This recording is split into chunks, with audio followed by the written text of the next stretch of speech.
Good morning. Good morning.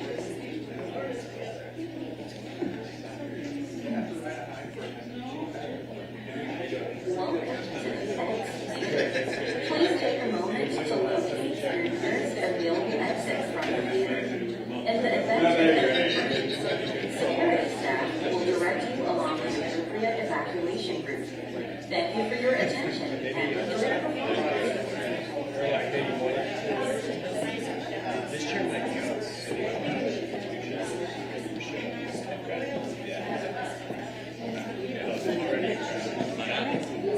Do a perfect somewhere. We were just talking about like the perfect somewhere. Yeah, I was going to say middle. Middle to end. Middle to end. Cool. Or like, Good. I would say nothing very end. Yeah, yeah. It might be removing a chair. Yeah. I'll kind of get it.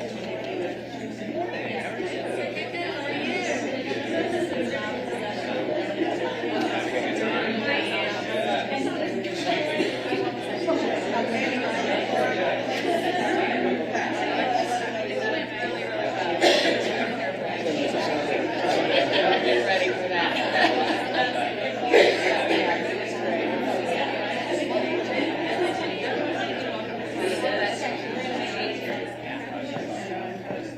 Good morning. Josh. Very good.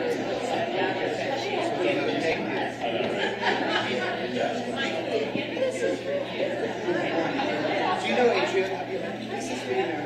Hey, I'm Steven. Thanks for coming a part of it. Where do you want to be? You good there?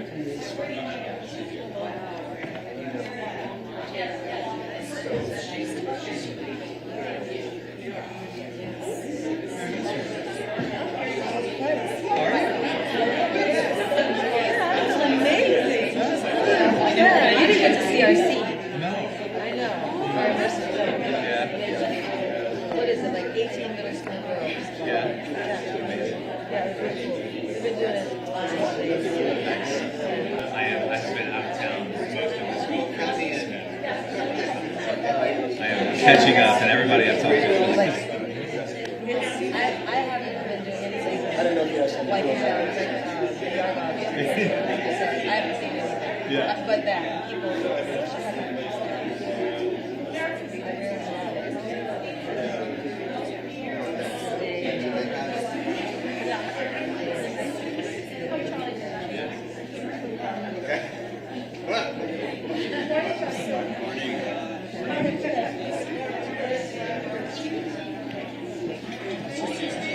She's actually one of the creators.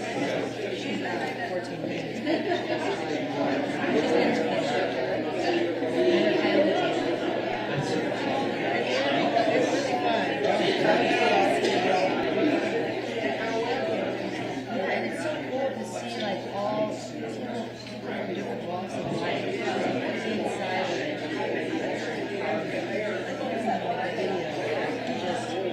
You know what I mean? It's just like, yeah, so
You know about that? Yes, yes, yes. That's so cool.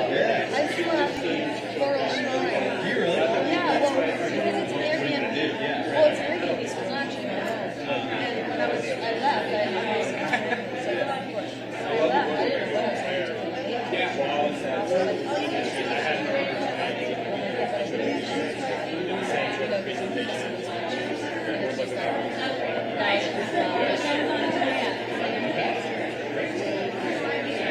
So I think, like, I don't know what it is that is there. I'm terrified. It's very scary to think about. I know one time down and I saw this cat I said, do you have any of these? Actually, just out of curiosity, is this like a hard to buy color?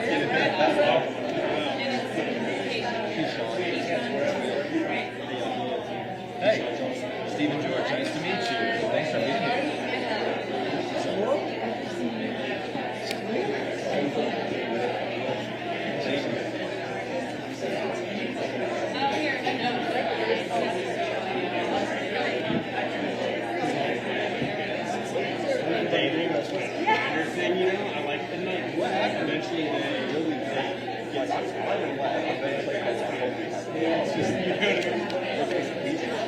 That's one of these is very given. What it does.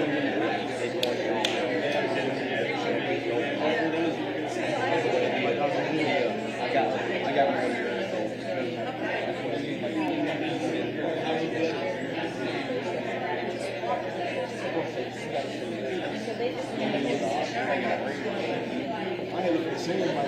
yeah, that's why I hate it. That's why I said, like, Neil, you know, they'll let you out there. They'll think of me, you know Neil. You know Neil's situation. So he, everything he do. It's very bright. Thank you all so much for joining us today. I was just going to say a few remarks, which I did write down because it's been a long few days, a long, wonderful few days. So first, let me introduce myself. My name is Sarah Kelly. I'm Communications Director with the Center for Interfaith Relations.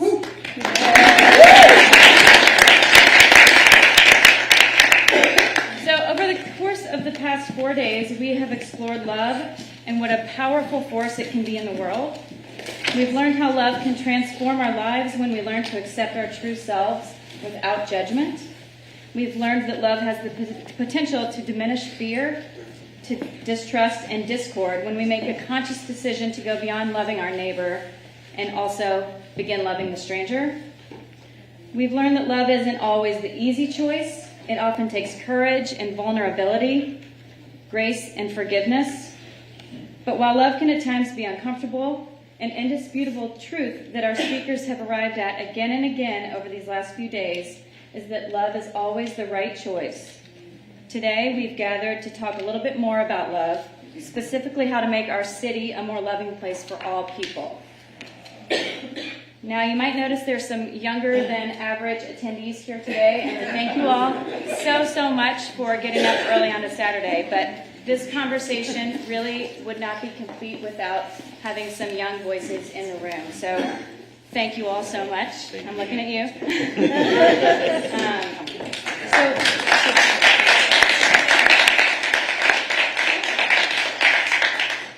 So one more point before I introduce our panelists. I wanted to just say that although we're going to be talking about Louisville, what we arrive at and what we talk about today in the room really applies to any community in which we live. So regardless of where you're from, I hope you will please participate. And this is going to be a participatory event, a little bit different than our other sessions, which is why we're in this more intimate setting. So please, when we ask questions, feel welcome to join us in this journey today. All right, so we're going to go on down the line. I've introduced myself. This is Elliot Kelly. He is a local youth mentor, a wrestling coach at Central High School, and he also works with the Fund for the Arts. Thank you so much for coming. And we have Keisha Keyshawn Johnson, who is a Central High School student. What grade are you? 11. 11th grade. Thanks again for coming.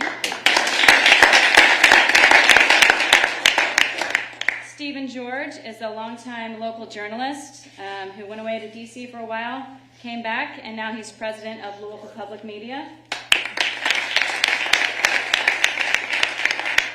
And then we have Chastity Dotson, who is a writer and actress and also the founder of 300 for 300. And that is a local organization that is empowering young black girls and making the community better.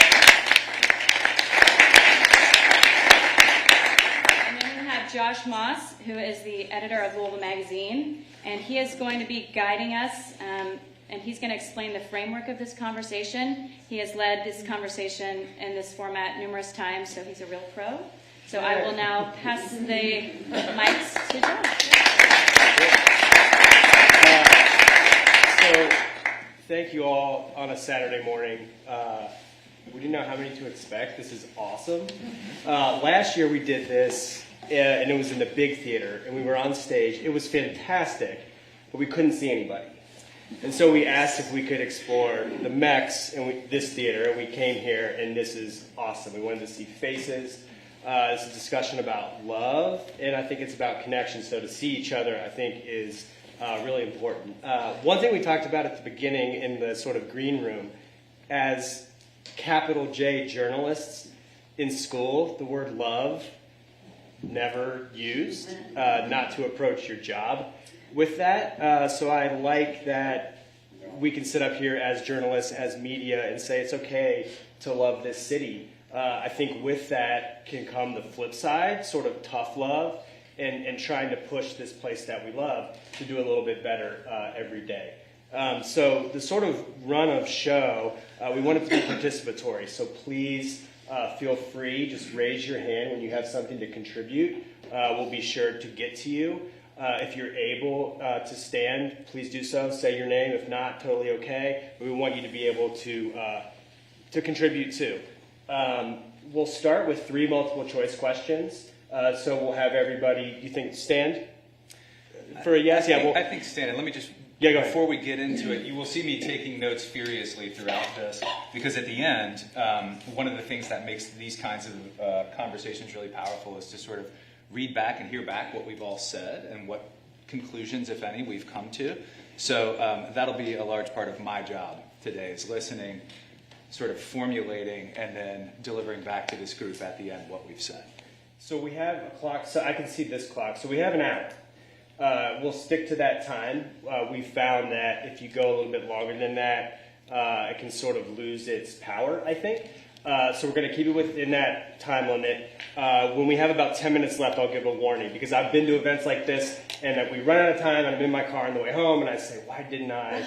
So if you're that kind of person, we'll give you a sort of heads up at the end.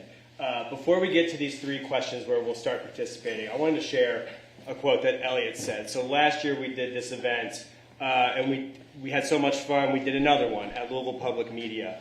And this event was around gun violence. It was related to the shooting at the bank, and it was the week bookended by another mass shooting at Chickasaw Park.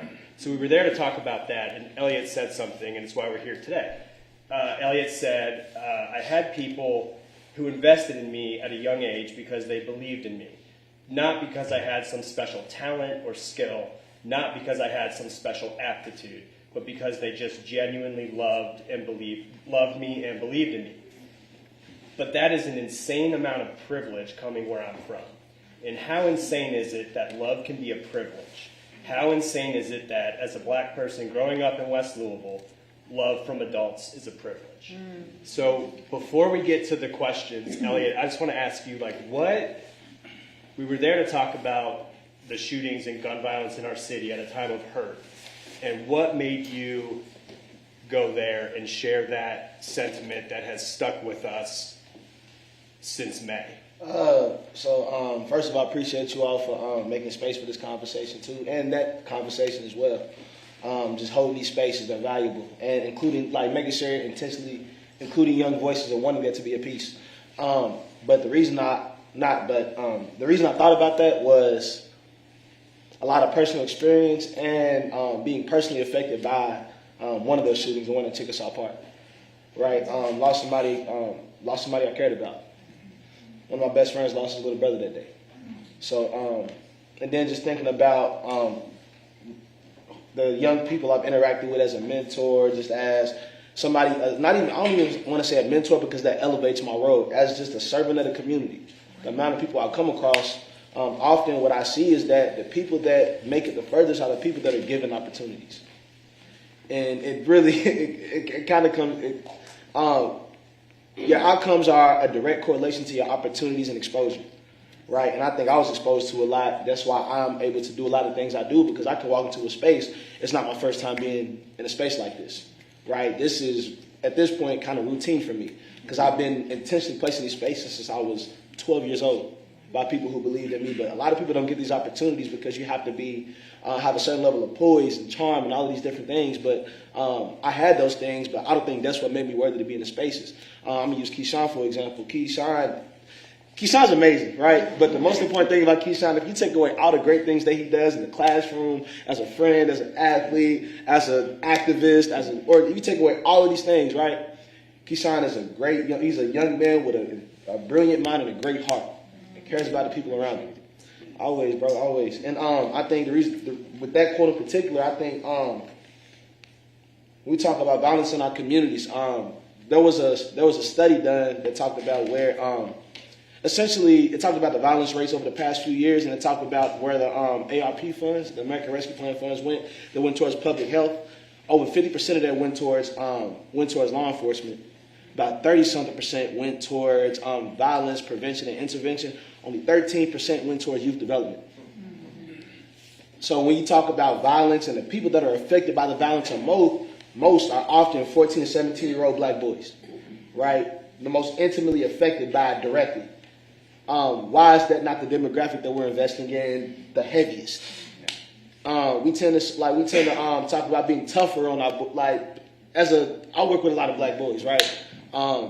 We tend to talk about being tough, holding people accountable, so on and so forth. I don't think that black boys need toughness. I think that black people, people in general, I think that people don't need toughness. People need love. The world is already tough enough, right? The world is already tough enough.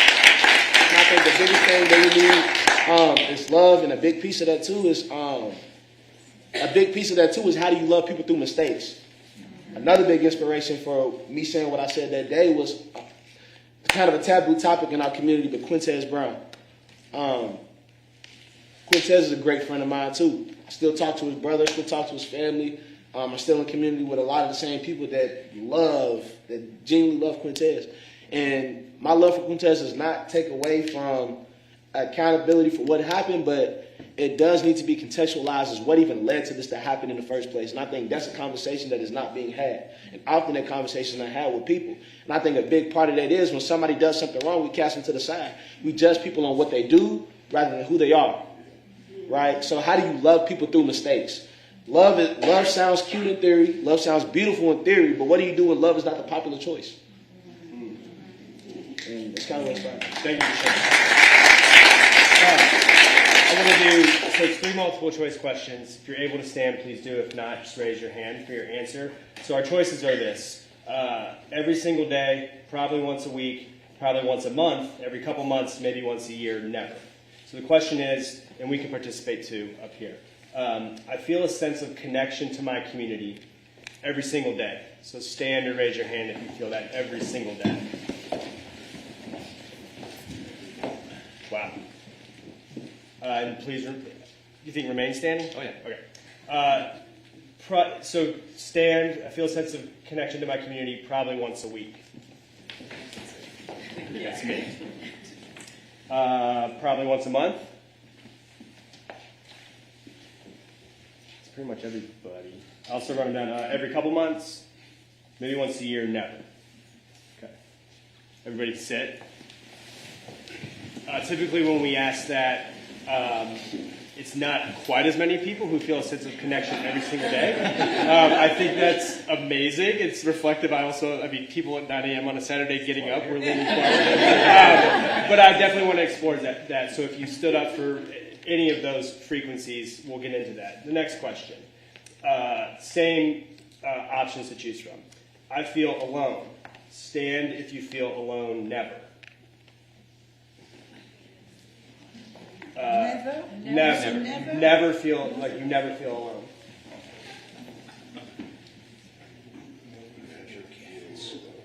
Maybe once a year you feel alone.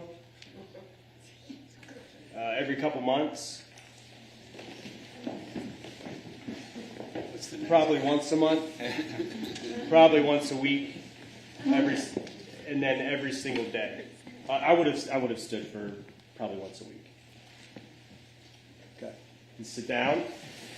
And then the last one is related to that first. So the first one is how do you feel a sense of connection? I wish I felt a sense of connection to my community every single day. I wish I felt a sense of connection. I wish I felt maybe once a year. Every couple months, probably once a month. Now we're moving. Every couple months, maybe once a year, never. Okay, we can say. The thing that's interesting to me when we've done this is, like I said, more people in this room stood up around feeling a sense of connection every single day. I think, did you stand up for every single day? But feeling alone, I feel like there's space there to explore like a deeper sense of connection. I wonder what made you stand up for feeling that sense of connection every single day. And if anybody in the crowd, raise your hand. Yeah, we'll get to. Go ahead. Oh, go ahead. It was a confusing question. Apologies. Yeah, no, just because if you're feeling connected, you don't need to wish. So I wasn't sure when to stand up. Yes, the last question was have you And then even, do you feel alone? You know, I wasn't sure if that meant being alone, because I love being alone, but I feel connected. Yes. So, Yes, and alone as opposed to lonely. Loneliness, yes. Loneliness, yes. What made you say yes, you feel connected every day? Well, you know, I started this charity called 300 for 300 3 years ago, and we've seen about 70 middle school girls of color, all who have my cell phone number. So at any given day, they are texting me, they are calling me, they are at my house, their mothers are texting me, their mothers are calling me, I'm texting them. So I have this, and I have family, but I have this tremendous community that has been built with these young women. So it's inevitable that somebody needs me or that we need each other. So I just feel a tremendous sense of community because there is a tremendous community. How about you, Keyshawn? I didn't stand for every day. I stood for, was it like most days, things like that. If you don't know, I led many of the protests for Breonna Taylor, George Floyd, David McAtee, and all of those that died due to police brutality. I was part of a team that passed the Crown Act to stop race-based hair discrimination. I have performed at Harvard University to do for music. So like, I feel like I have had a big impact and set my footprint for my community, but what can I do more? So I would never feel connected every single day because I haven't done enough. Like I would never be satisfied with what I have done. It's always more I can do.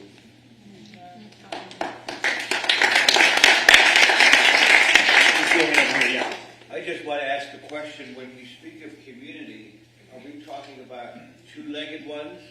Or do we include pets, or walking in the woods, or down by your river? I mean, the sense of nature communicating and part of our community. Yes. I'm not sure how many would include that, or how you might ask that question, to make sure that the sense of community is beyond just the two-legged ones. Yeah.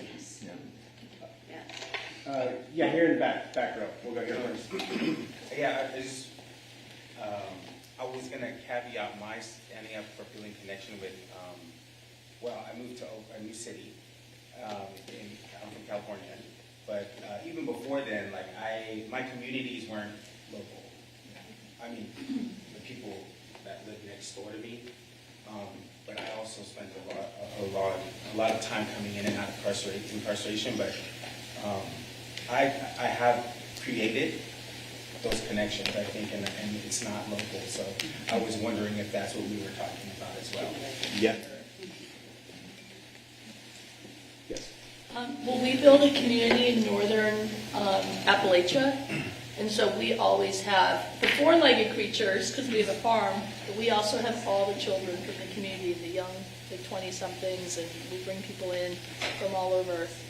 And that means we always have community. But sometimes I think you can have too much community. There is a space for alone time, which we don't have, which is why I could stand up immediately for that question.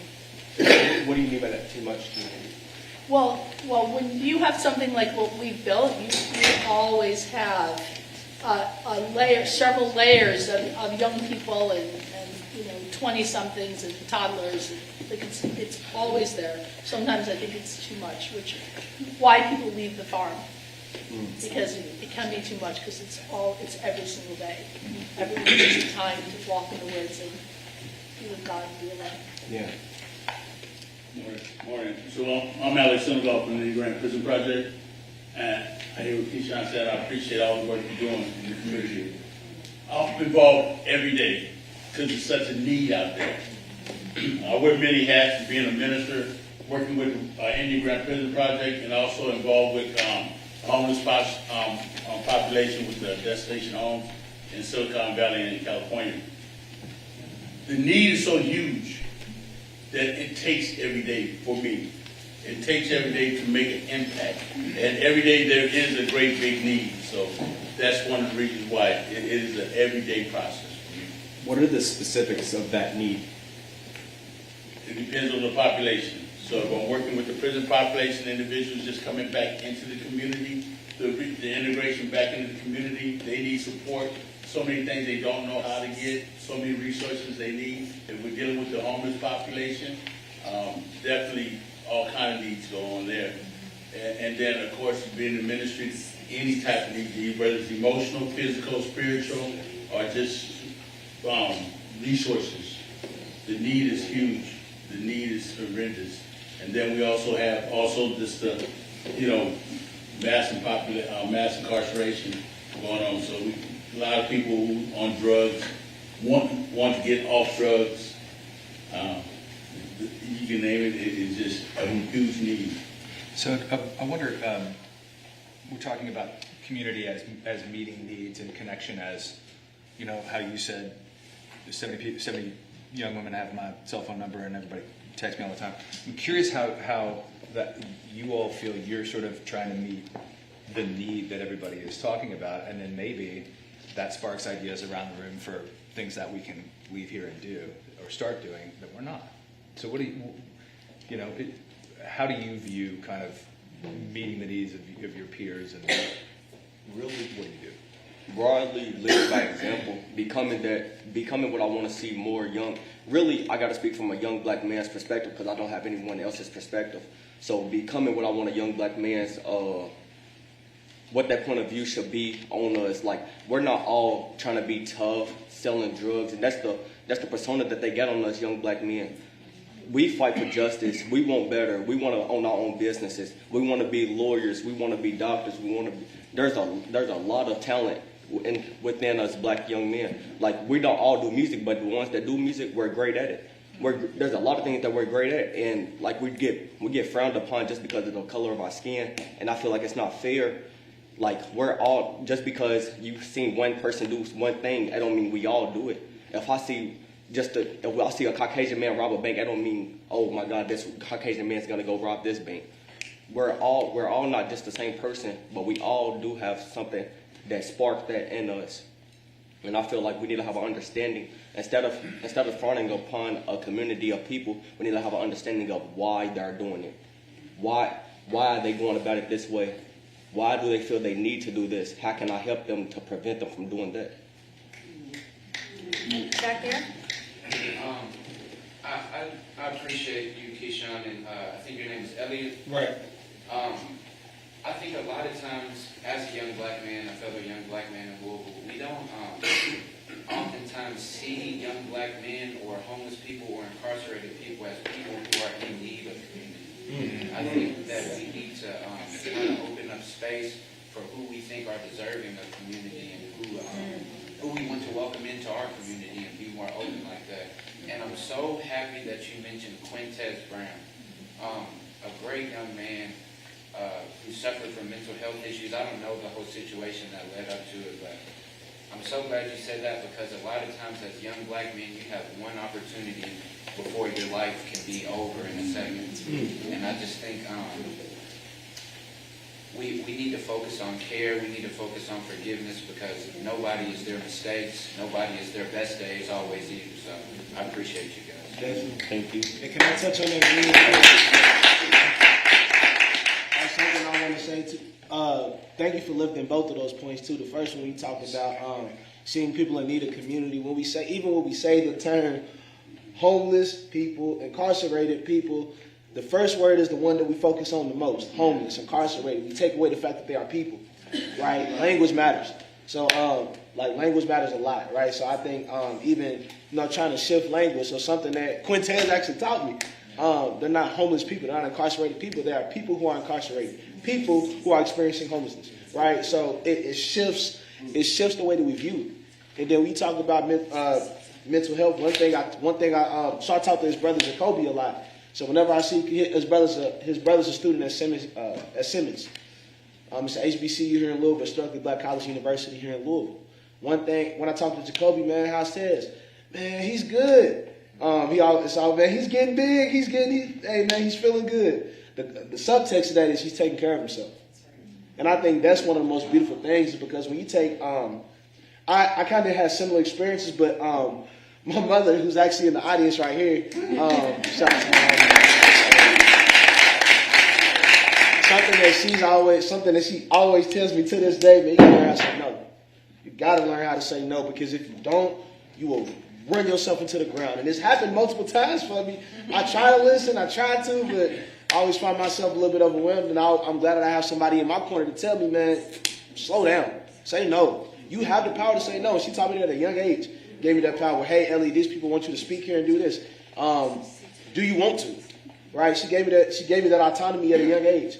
And I think a lot of times, a lot of young people that are deemed great or high achieving don't get that opportunity. They're told, you need to do more, you need to do more, you need to do more, rather than just being allowed to be a young person who makes mistakes, who is human, who has a cap to their capacity, right? And I think Quintez suffered a lot from that. He battled a lot with trying to be Tez and trying to be Quintez Brown, the writer for the Courier Journal, the activist for Black Lives Matter Louisville, the person who run the resume, right? The resume and the man are two different people.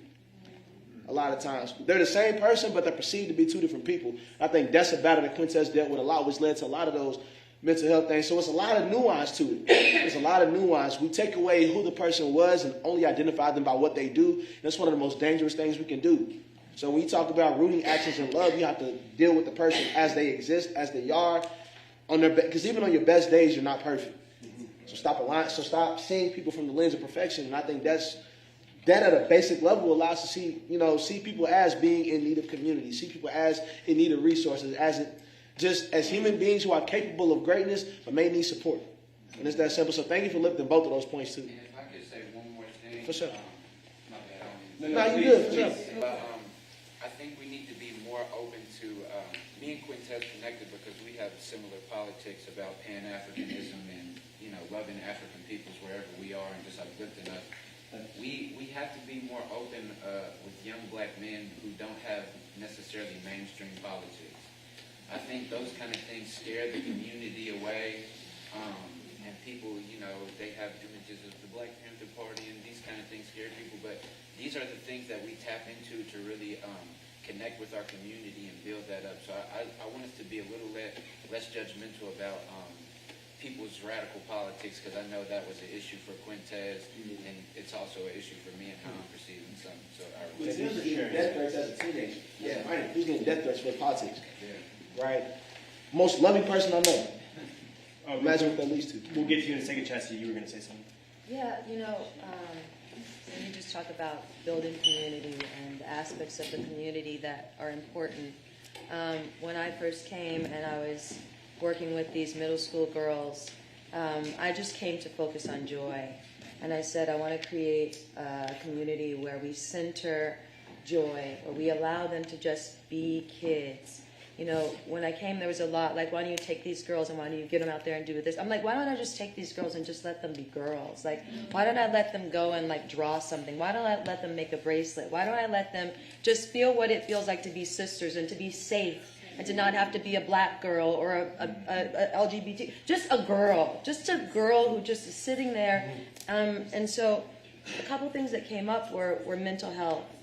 And, you know, you give someone an opening to feel joy and to feel empowered, but if you don't acknowledge the trauma underneath or how that might impact her ability to dream in the long run, then you're really setting her up for failure. I can give you a laptop and say, write your story. I can give you some beads and say, make a bracelet. But if I don't allow you to exercise those things that might trip you up when you're 14 or 15, then ultimately I'm not doing my job as a community leader.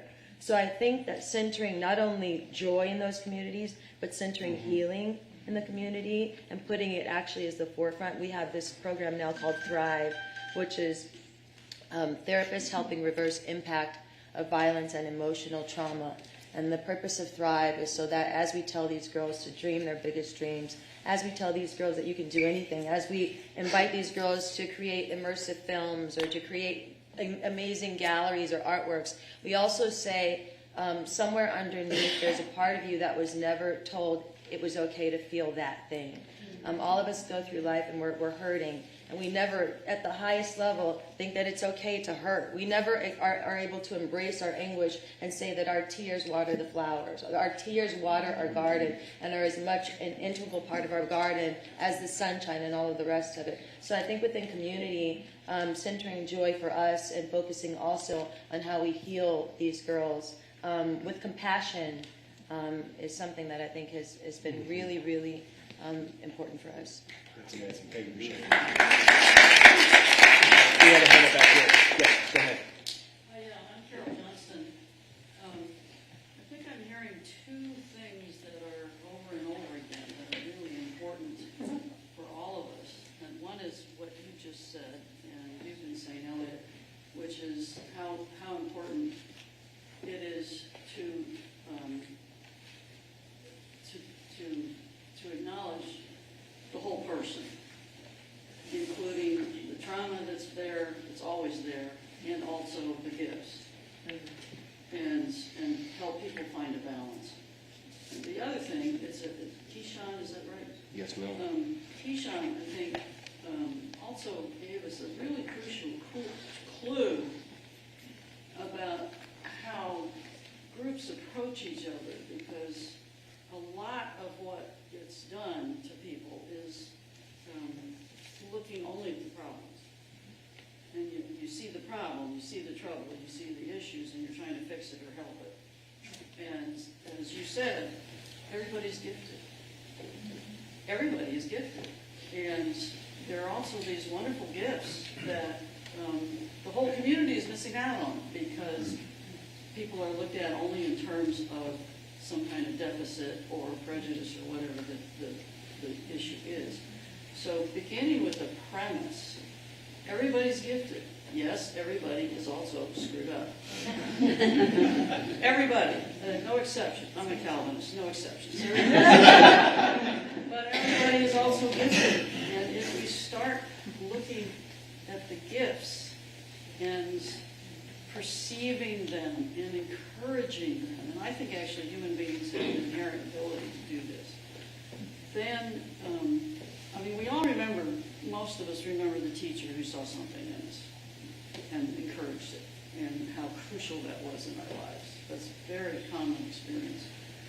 I think Keyshawn is giving us a key to a way to change the way a lot of how we approach all of these issues, and it's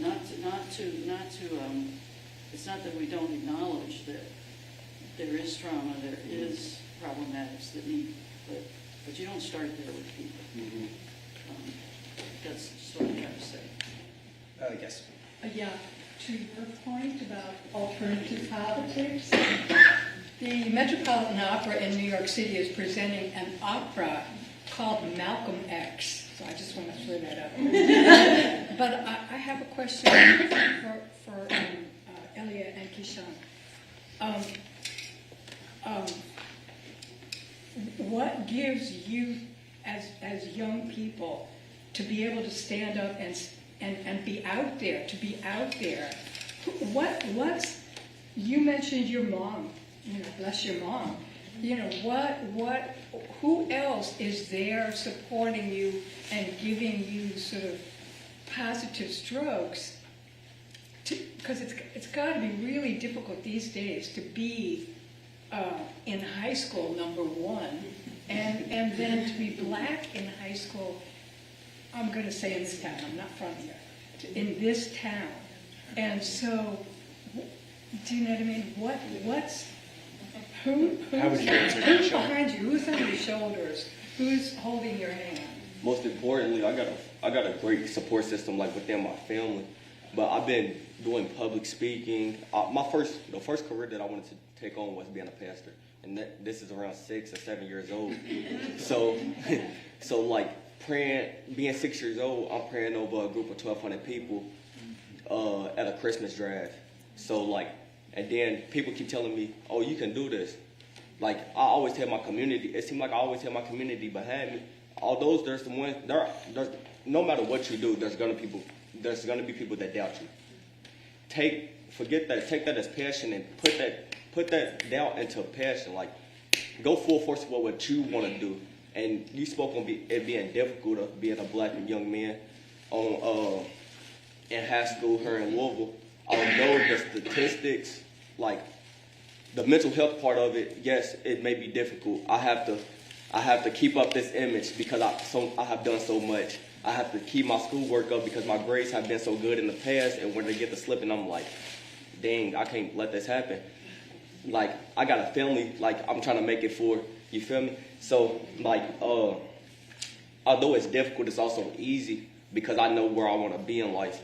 I know, like, the dreams that I want to achieve, there's goals I have no other option but to make those happen.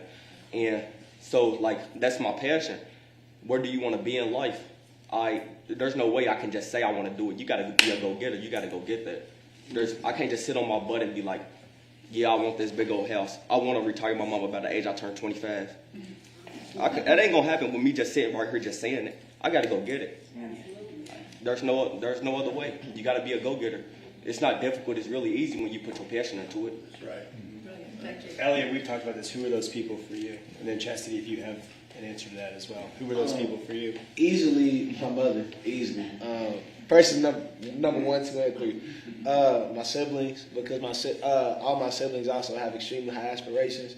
So we push each other, right? When one of us does something, it's not a competition. It's a collaboration. It's an empowerment, right? So my sister got me my first internship in college, actually. So different things of that nature, and that was a big thing for me. So my family, my support system, I have great friends. So the same friends I had at the age of 13 and 14, a couple of my mama actually didn't like growing up, but those are the same people I went to college with, the same people I was in business classes with, the same people who are working in the city right now, working diligently, doing service, being active citizens in the community, right? So I've always had a great intimate community, and then also just the young people I work with, like Keyshawn. Like, I remember it was a few months ago, Keyshawn sent me a random text. Like, I just want to let you know how much I love you and I appreciate you. Right? Things like that mean the world to me because when so it means the world to me because I know that everybody doesn't have that. So Keyshawn talks about his community. I'm pretty sure, I know the answer to this question, but I just want him to say it. You probably got friends. Do you have friends who, for all the friends you have, do all of them have the amount of community that you have? No. So that's why I do it, because not everybody has that. I was the same way. A lot of my friends didn't have that. So the thing that keeps me going, the things that I've been called a lot of things. I've been told I'm a lot of things that I'm not. But the reason I'm able to tune those things out and keep going is because I know that people like Keyshawn, who actually know me and see me, are able to actually appreciate that, and that's who matters.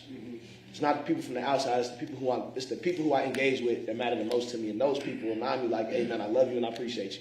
In one of our meetings, you mentioned your family. You also mentioned how there were other people in your community, in your life, teachers, coaches. You said they would not let me fail. Yeah. And I asked you something. I said, you mentioned these mentors in your life, and I said, do you think all of them knew they were that for you? Not at all. You said what? Not at all. And the reason why is because a lot of people that I would consider a mentor don't do it for that. There were people that did, try to specifically be that role for me, but it was forced and it didn't seem organic, right?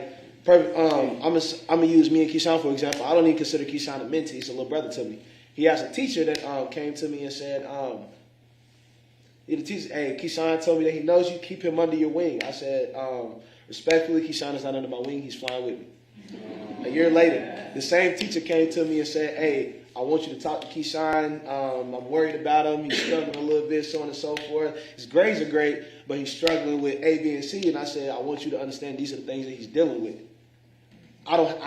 There's nothing I can say that will make what he's dealing with any easier. Be graceful. Yeah. And hopefully I don't know if that person is more graceful with you. You probably know what I'm talking about. Yeah, but Keyshawn probably didn't know we had that conversation. But I think those are the mentors that I had, not people that said, I do it for this or I do it to get accolades. I have people that, to this day, people that try to use me, the things I do in my name, and use their status as a mentor for me to be a benefit. But majority of the people that I really consider the mentors, majority of the people that really poured into me and I would consider, hey, I love you, like my coaches and the people I still talk to this day, they didn't have to say it. They knew it. They didn't have to let me know they didn't have to vocalize everything that they did. They just did it. Yeah. Right? So I think that's the beauty of it is it's organic.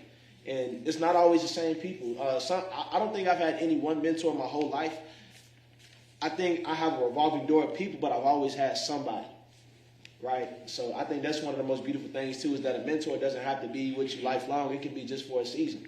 Life happens in seasons. We have 4 when it comes to our annual calendar. We have 4 seasons. Life happens in seasons as well. And I think sometimes relationships are seasonal, and it's not about the relationship ending that it's a bad thing. It's about the fact that it happened, the fact that it empowered you, the fact that it meant something to you. That alone can be empowering. So I had a lot of those type of encounters and mentors. Who were those people for you? My parents. My dad is a pastor of a church in Gary, Indiana. And when I was growing up, there was this shelter in the same parking lot as the church.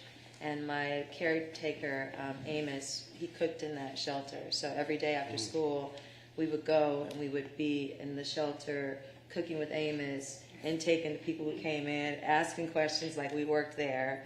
And my mother would always take in families to our house. So I don't know, my sisters didn't feel the same, but like whenever we would get new people, I'd be like, they were my sisters. I would always be like, I have some more sisters, or I have some more whatever. And so that was kind of the early start. And I really honestly just feel like everybody is my family. That's just how I feel. Like I feel like we're all connected. And I feel like if I'm winning, we're all winning. Or if I'm loving, I want to love everybody. And God, I'm a praying woman. And I rely very much on God's direction for my life. So I don't really do much outside of my faith. I don't really do much outside of what feels appropriate within my relationship, my spiritual life. So that was a legacy that was passed on to me again by my parents, and that is how I operate at all times. Quick follow-up, Keyshawn. You mentioned at age 6 or 7, the first job you wanted to do was like a pastor. I wonder why at that age? Really?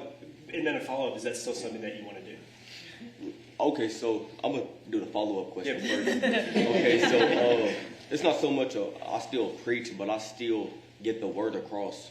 Like I still make sure with any bond that I create that God is the base of it. He's the founder of it. He is our roots. So it don't matter. Like if I can't pray with you, I want to be able to pray with the person that I'm talking to. I want to be able to bring God into a conversation at any time. If you're going through a problem, let's talk about God.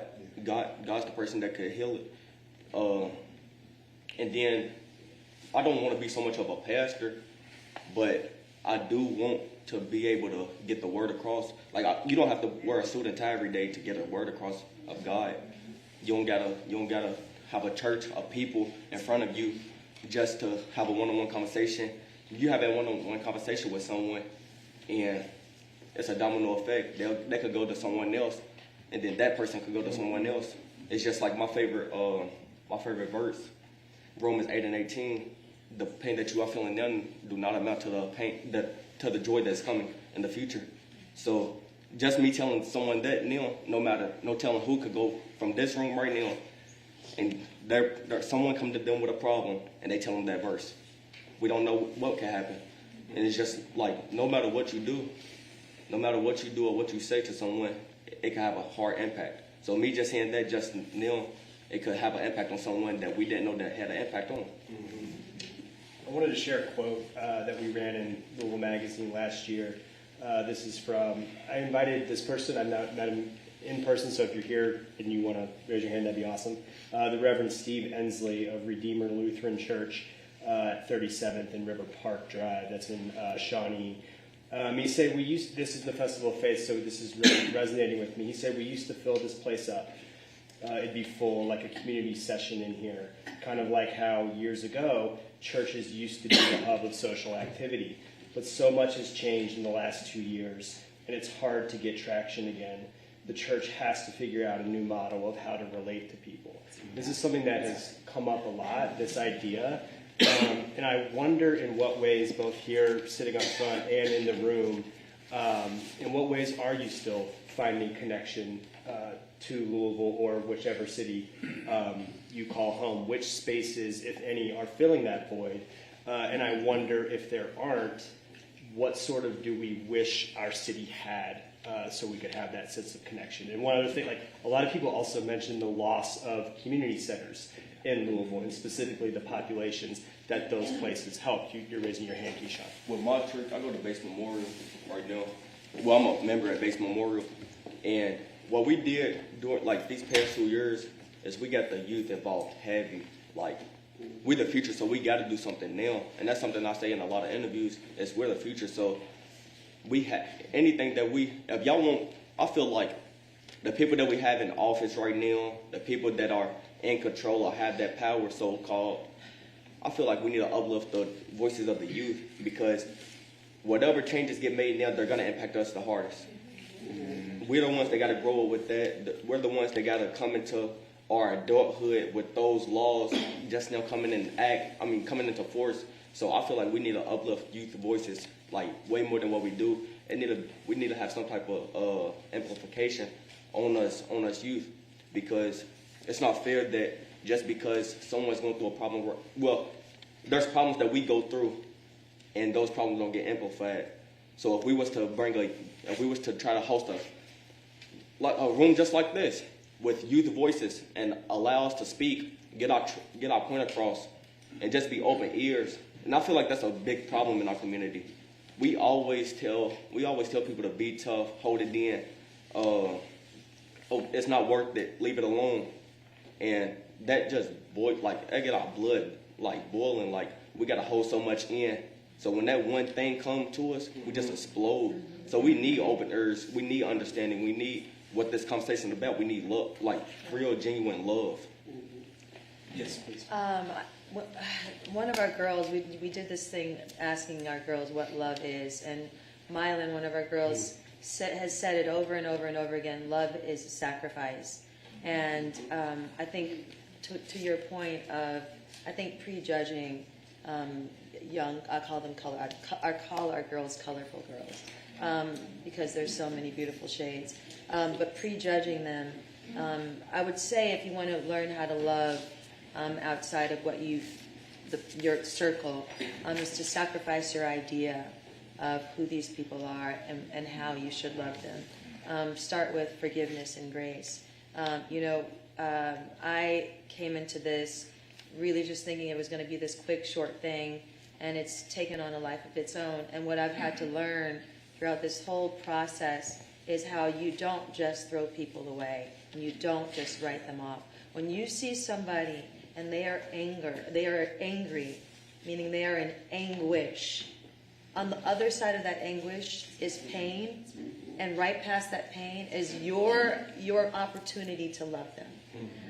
We have a girl, the same girl, And I've known her now for like years, so I know that when she gets feisty and when she starts, I'm like, I know that's when she's ready for me to love her. And it just happened the other day that it was the month that her father passed away, and so we're always together because we have a space. We have a space right downtown, so they're always there and they're always hanging. And we were there, and she was just kind of quiet on her phone by herself, just kind of like huddled up. And I came over to her, and I was like, "Hey, you wanna do this?" She's like, "No, I'm good. I'm like, "Well, why don't you just put your phone away and be with me for a second?"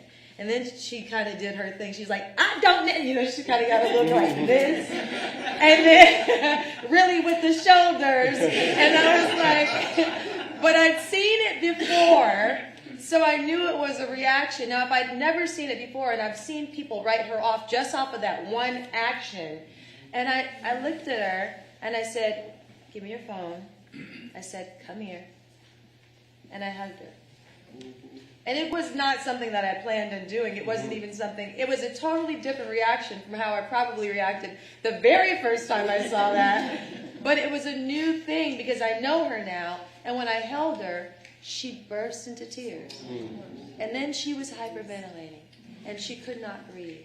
And this is what is on the other side of that thing that you use to label these kids because of, inner city, black kids, all these things that you want to put on that. And what that is good old-fashioned pain and good old-fashioned loss. That is actually something that connects us all. All of us get to that point where all we really need is for somebody just to stop, breathe with us, and love us. And so I think what I can say now, in love being a sacrifice, is the next time you see someone that you want to label either homeless or gay or black or white or whatever it is that you then attach an identity to, sacrifice that idea that you have of that person and just be with them. If you see somebody in public and they look like they might have what you want to call an attitude, know that just beyond that anguish, there is a person there who needs to be loved and who needs your absolute compassion, devotion, and attention. So sacrifice what you'll need to judge and to react. And just begin to love each other because we really are all one. And we really are all going through the exact same thing underneath. Yes. I'd like to pose this question. Oh, yes, please go ahead. Well, I almost don't know what to say in response to that because that is a mic drop. Yes. Such a beautiful note for all of us to end on. And I didn't know what you meant, or I had my own ideas, but I love the concept that you just left us with. Is it chastity? Yes. Oh my God. I was going to just comment that I feel like what you've invited us all into is to come into contact with our own sense of belonging.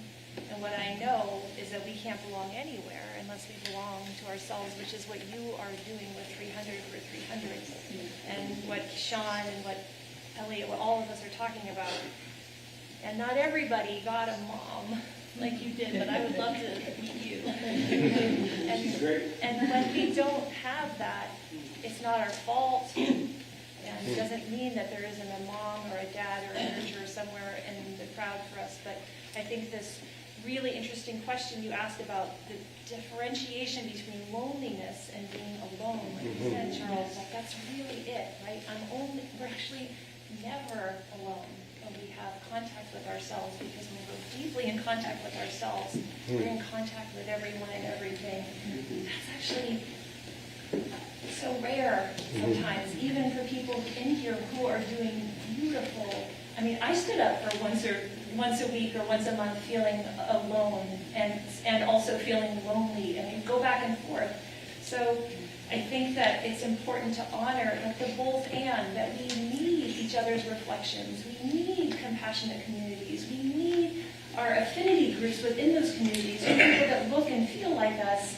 And we need to get out of the duality, as you say, and to take up the instruction from yesterday and to love the stranger that is next to us and to sacrifice what we think.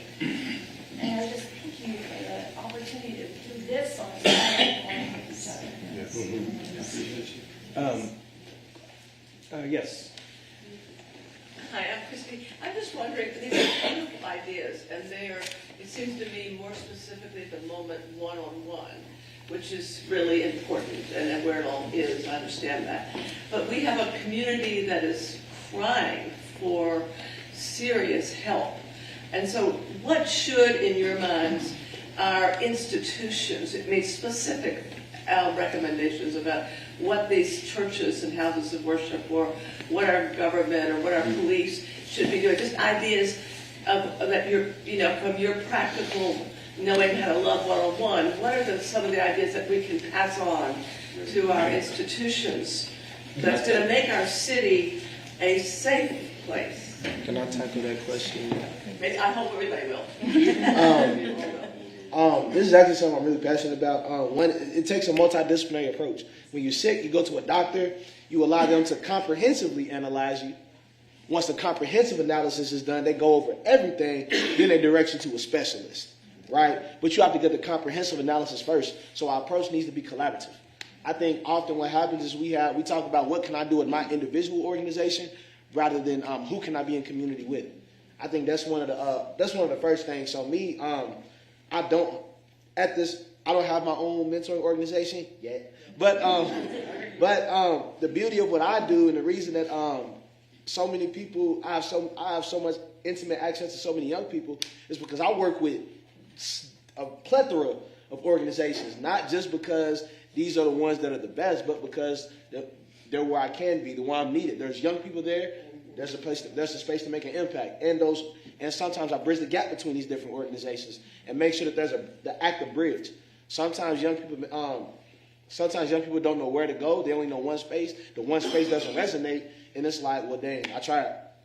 But like, there needs to be so much going on and so much connection between what's going on that it's like it's constantly being thrown at you. I think that's one of the biggest things we can do. I know specifically in the nonprofit space, so many nonprofits, because of funding, tend to operate in silos rather than collaboration. And I think that's the first thing you can do is when you're a servant, it's not about you or your work. It's about the work being done, whether you do it or not. So I think that's the first thing, is the first question to ask is who can we collaborate with? And I think from there, all the answers can be answered. And I can't say what each person or entity needs to do, but the first thing I can say is that, man, we need everybody in the room, minimize your role and lift up what can our role be, right? How can not just what can I do more of, how can what I do supplement what you do? How can what this person does supplement what I do? That needs to be the conversation first and foremost, from my perspective and my observations and experiences.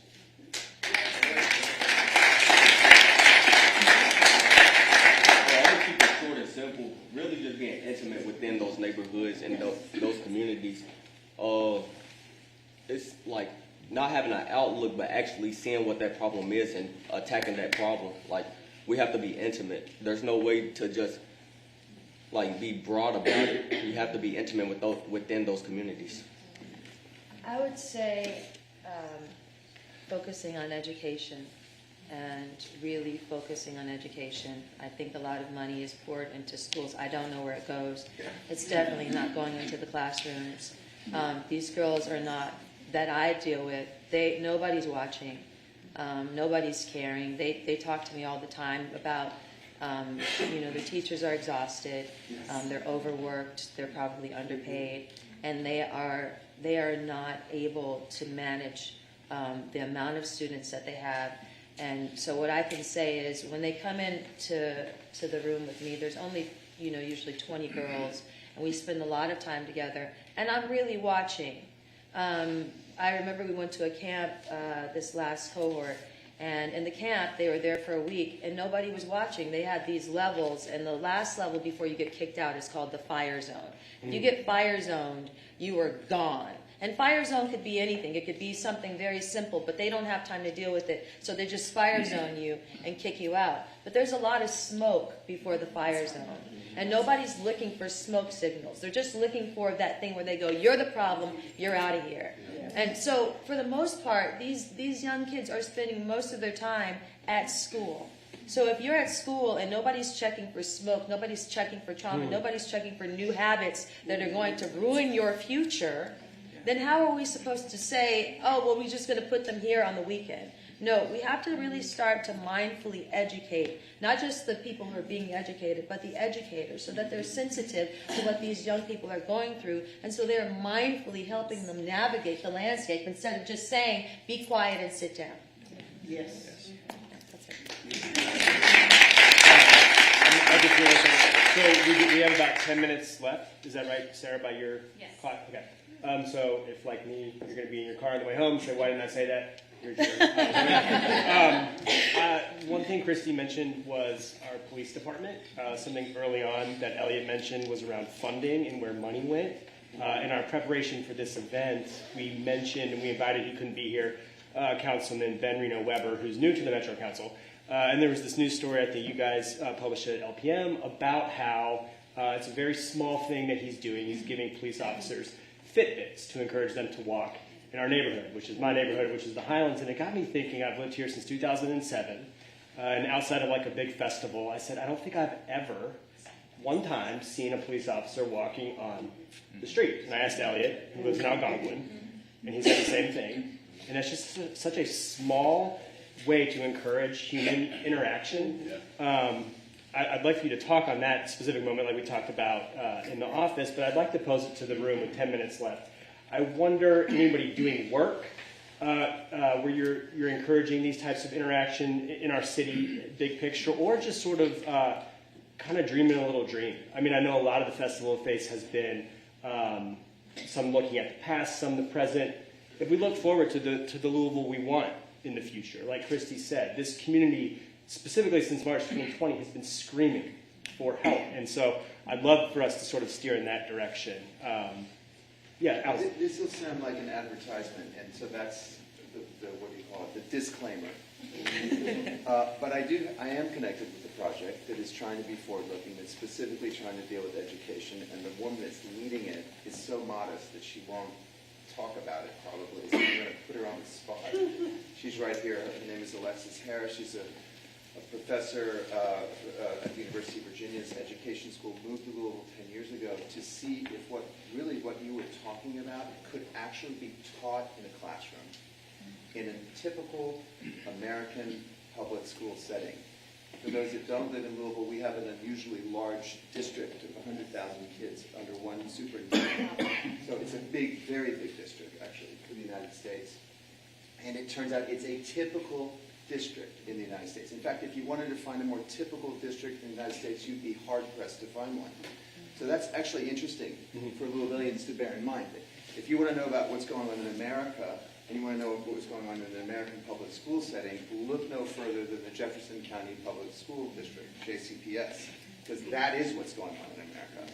All the good and all the challenges, and all the opportunities. And so I've come to see it that way just because this is now a 10-year project that has a curriculum that was written to meet the Common Core standards, that could be replicated in any school district in the United States, and that we would use Louisville as a district to check out whether this idea of teaching emotional, social well-being within the context of the broader social and emotional learning initiative that's going on all over America in every school district, but how could you take that dynamic and make it even better? Because most people have never heard of SEL. Doesn't mean anything typically outside of an academic context. But now Alexis should talk about, particularly, by the way, and the teachers, and the idea of looking at not just the whole child or the whole person, but the whole school. And this is, by the way, elementary school. So this is specific to kindergarten through 5th grade, elementary school. Take it away, Alexis. Well, I was just going to add, to Chastity's point, if we want to bring these qualities of love and compassion and social and emotional wellness into a classroom, we have to start with the adults. And because we have to look at, what is getting in the way of that first. And then are there ways that the way that we're interacting are actually causing harm? And, how can we bring awareness to ourselves as adults and the ways that we're building relationships and building community to be able to do that in a way that will actually meet the needs of everyone in the room a little bit better.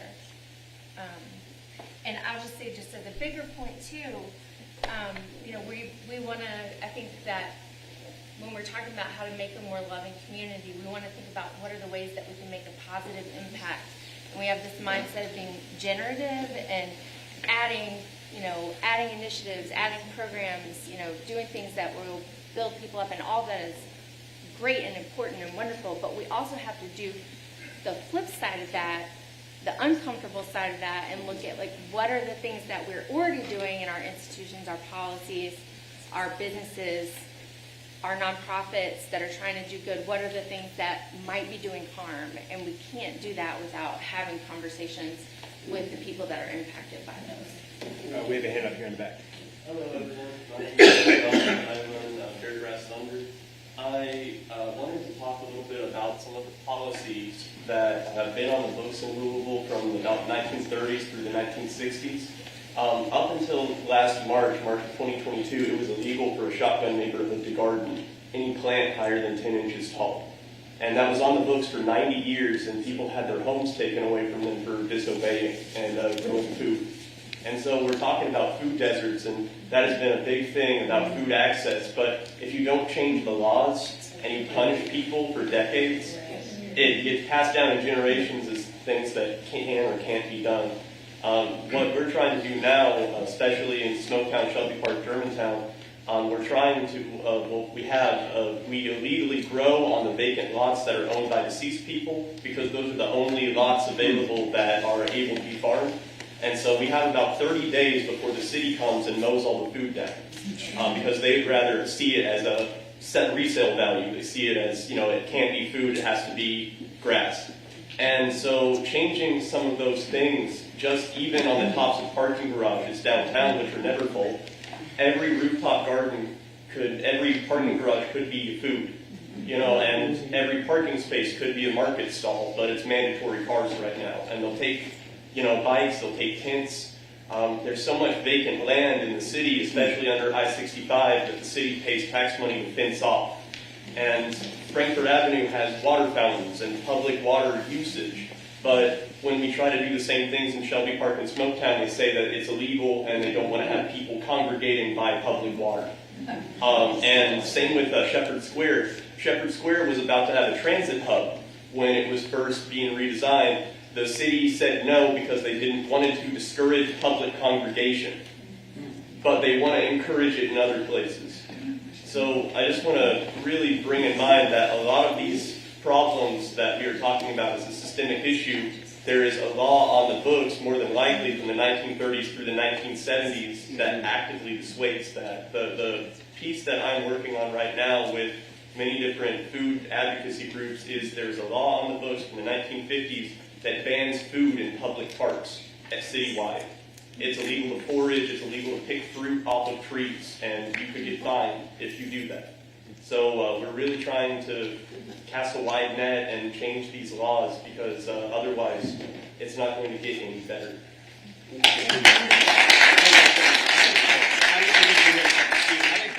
think that is such an important point, and lifting those things up, its laws, its practices.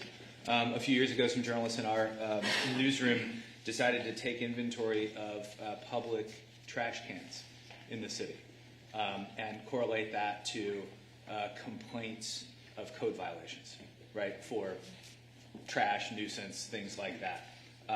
And it's probably will surprise no one in this room, much like what you just said, that the neighborhoods on the east side of this city, by and large, have far more public trash receptacles than the ones on the west and downtown. And we look at those neighborhoods as dirty. Well, there's a reason for that, right? I think we had one here. Made about SEM, social emotional wellness, and I think it's Olivia. You made a very wonderful gesture. Someone who said they needed to hop at the right time, and complimenting. I remember it was Elliot, where you said a very kind text to your friend. Very, very welcome gestures. Something I wondering is I'm not really as much a social person as some other people, but when you run into these difficult times and interactions, where people, so might get triggered and things like that. I wonder if some of the journalists might be able to talk about some of the, just the actual verbiage, ways that you can talk someone down, reach out, phrases that people can use in times where someone might get triggered or they didn't need the right, what's the right wording? When people say they don't feel like they say nothing, but if they knew some of the right phrases to say and things like that, they might change the situation in a positive direction.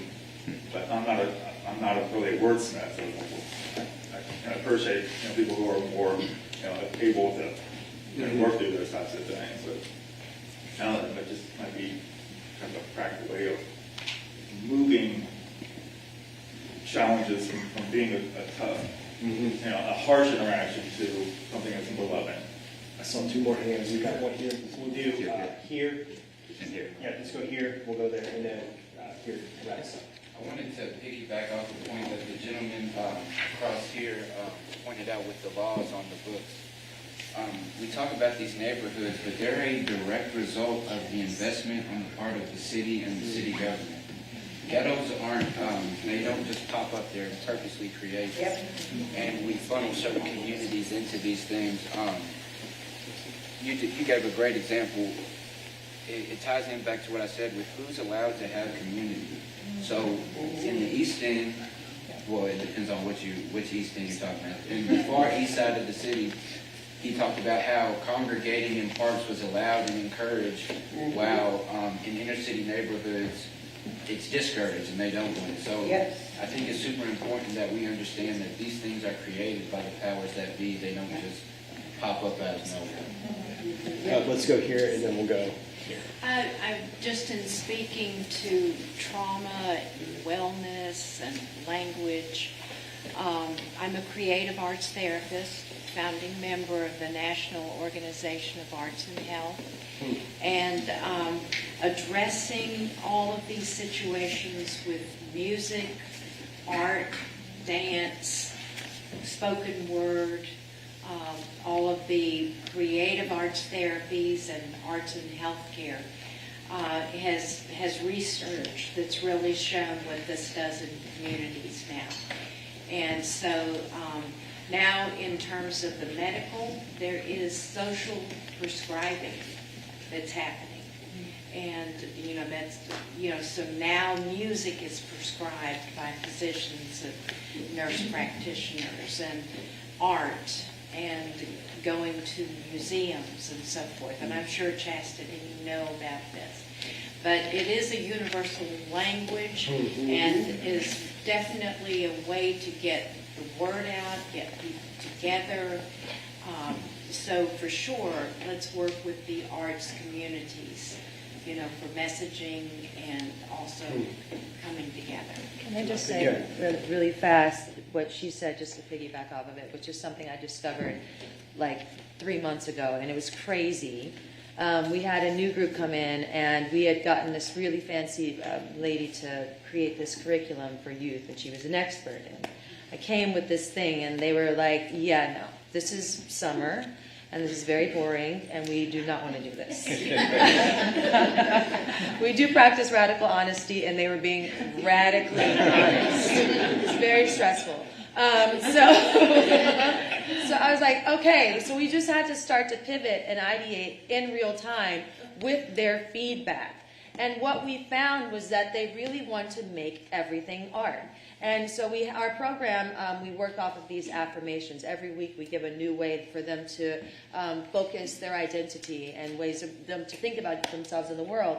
And so instead of teaching this curriculum, I came up with creative tasks so that at the end of it, they would have an artifact. They would have something that they could share. They would have a work of art, or they would have a bracelet, or they would have a song, or they would have something.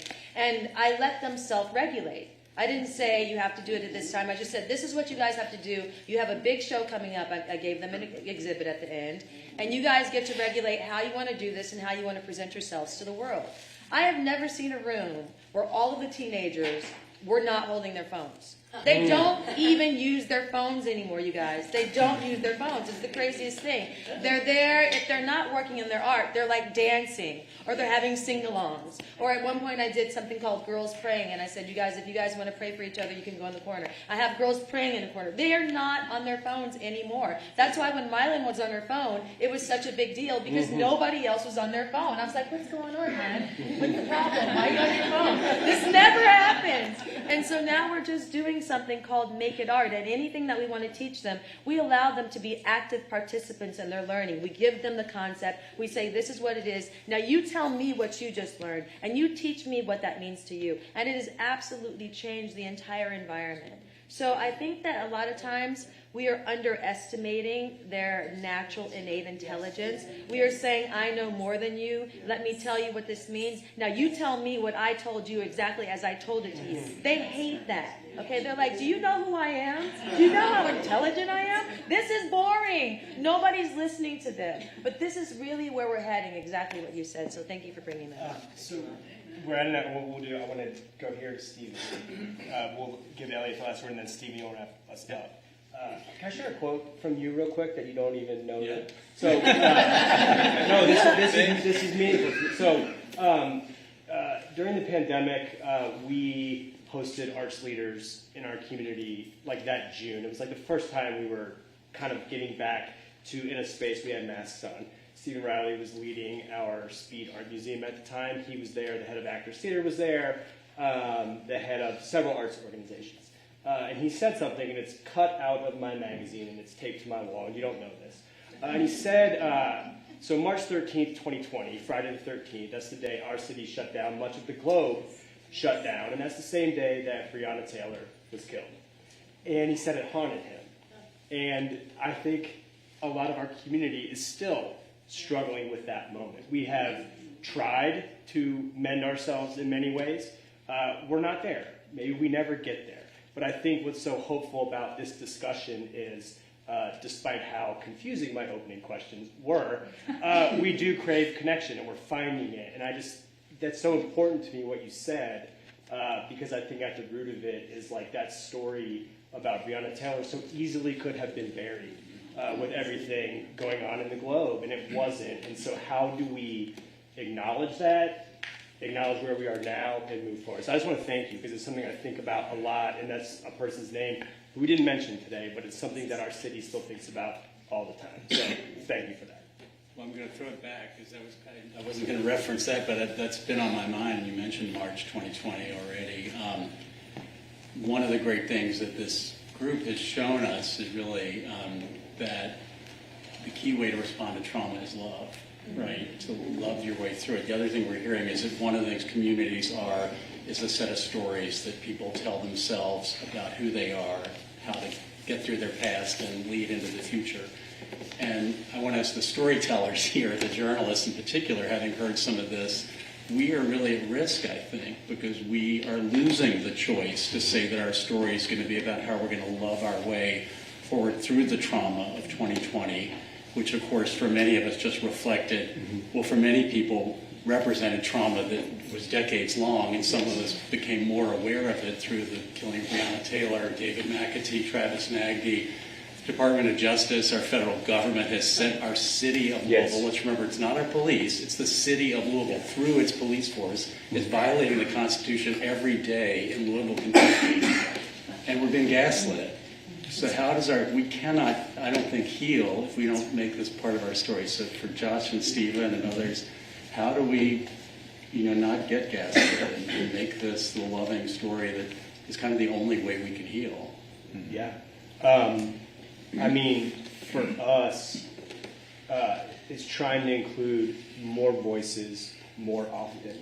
I think one thing we love about this is like we don't sit up here as experts with all of the answers, but too often we go to the same people for the same quotes about the same problems. And so our mission at the magazine is to not exclude those voices, but to acknowledge there are other experiences in our community. And really, it's communities plural. It's not some unified Louisville. It's lots of different places. And it goes back to what Christy was saying earlier too, and what Elliot was talking about, is like, how do we form connections where we can. So for us, it's got to be more voices. That's why, I mean, we were at an event.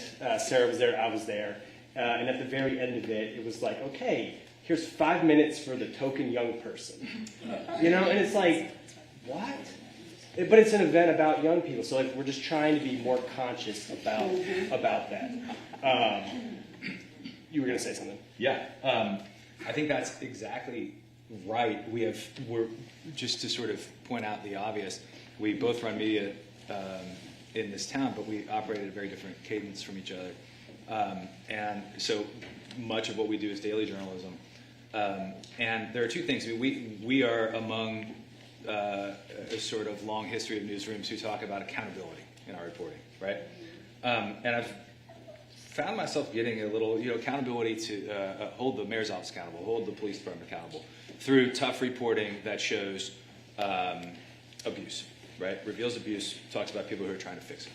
I've found myself becoming a little more alienated from that word lately, and leaning, with the help of a friend who I've talked to about this, toward responsibility instead of accountability, right?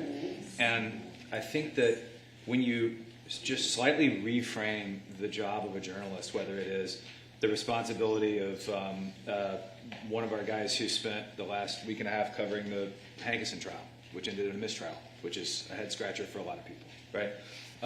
And brings up that trauma that we haven't healed from yet as a community.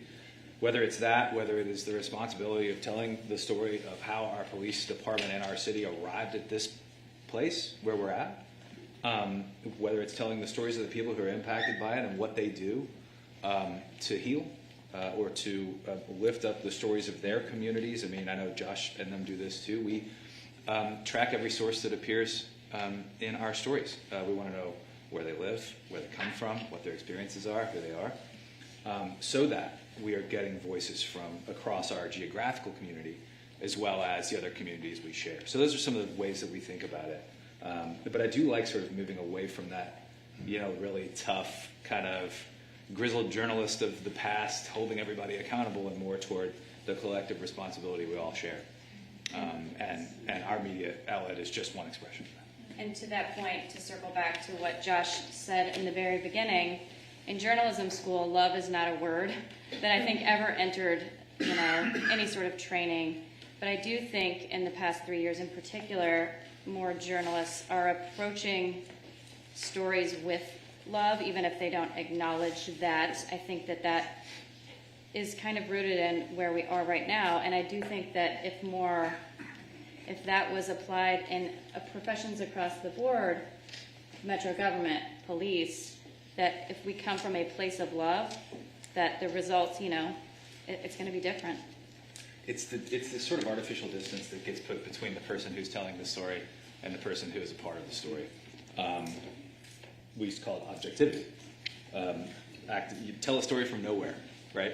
I tend to believe that's nonsense. And I think that part of the change that you're seeing, that Sarah just mentioned, is because we are talking to reporters and editors and other journalists about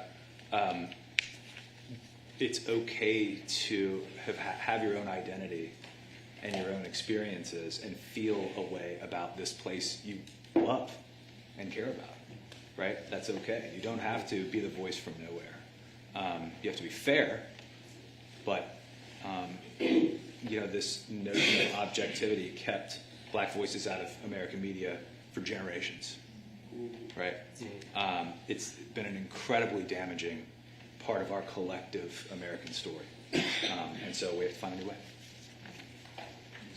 So we're at time. Every time we've done this, there's always more hands. We'll be gathering in the lobby. We'd love to still hear you share. I would also hope that, again, this is just the beginning of a conversation. We did this last year. We did it this year. In between those two events, we did one at LPM. We want to do more of those. So if you're in Louisville, we'd love to reach out to you when we have these events, invite you into the space. Stephen, did you want to do a quick? I'll try. I just want to thank, in particular, Keyshawn and Elliot and Chastity for what they gave us today.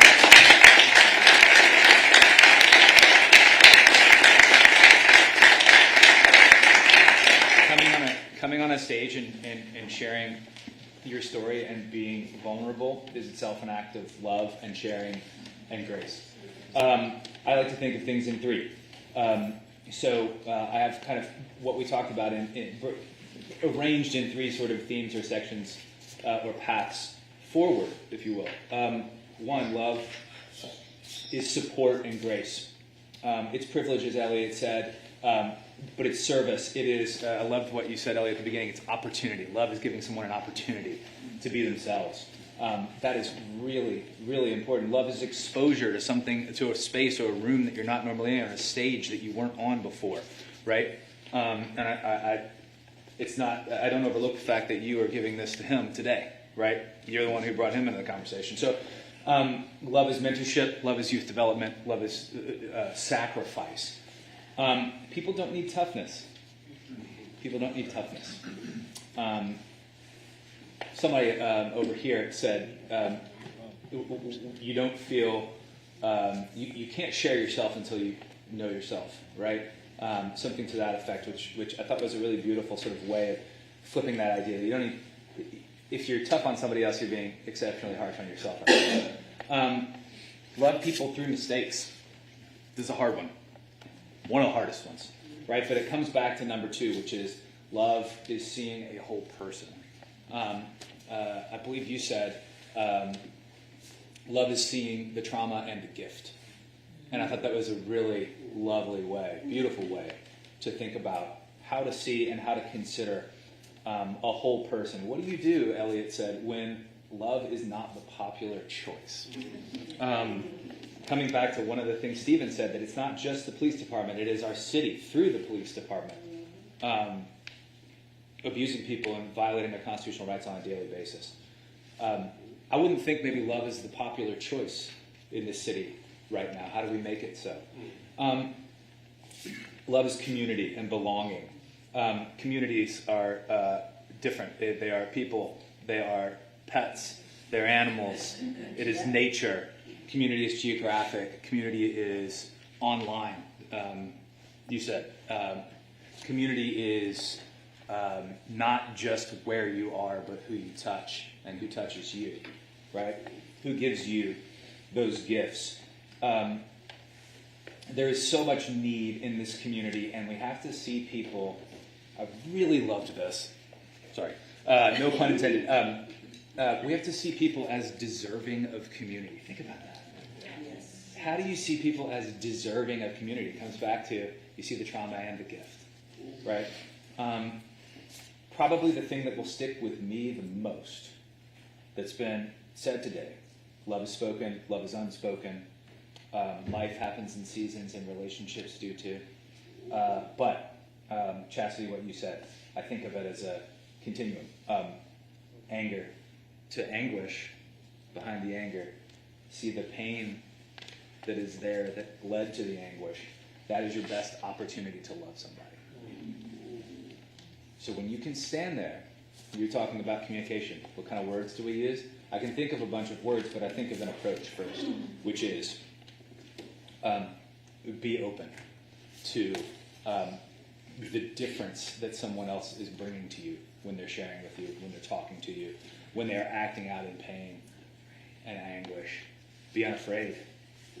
And recognize that they're probably afraid. Right? Community is a motivator. Elliot said this. He's not under my wing. He's flying next to me. I heard everybody do the same thing when he said it the first time too. That'll be one of those quotes on my office wall. Elliot, we're going to build another one of these around what you said today. And then finally, Christy asked what we do. We collaborate. We come with an abundance mentality, which allows you to collaborate. Right? You're not in competition with everyone around. This is a hard one for media to understand. Right? Because when I was trained as a journalist, it was, if you didn't get the story first, there was no story. And I think if we center the people who rely on us rather than ourselves, we're called to collaborate, not compete. So that's an abundance mentality. You mentioned intimacy. You know, it's this. It's these conversations where you can be vulnerable in community with each other, where there are no mics, where we're all literally basically in a egg-shaped circle.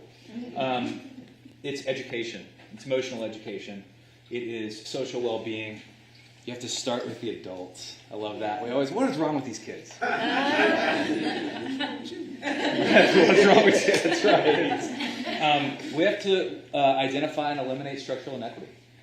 We have to recognize that these things aren't accidental, right? Right? The systems and structures that create abuse and inequity in our community were created by someone, and they have to be dismantled by people as well. And then finally, I would like to invite us all to take the things that we remember from this conversation and share them with someone who wasn't here. That's how we expand this community that we've created in this room today. So thank you all very much. Thanks again to the folks up here.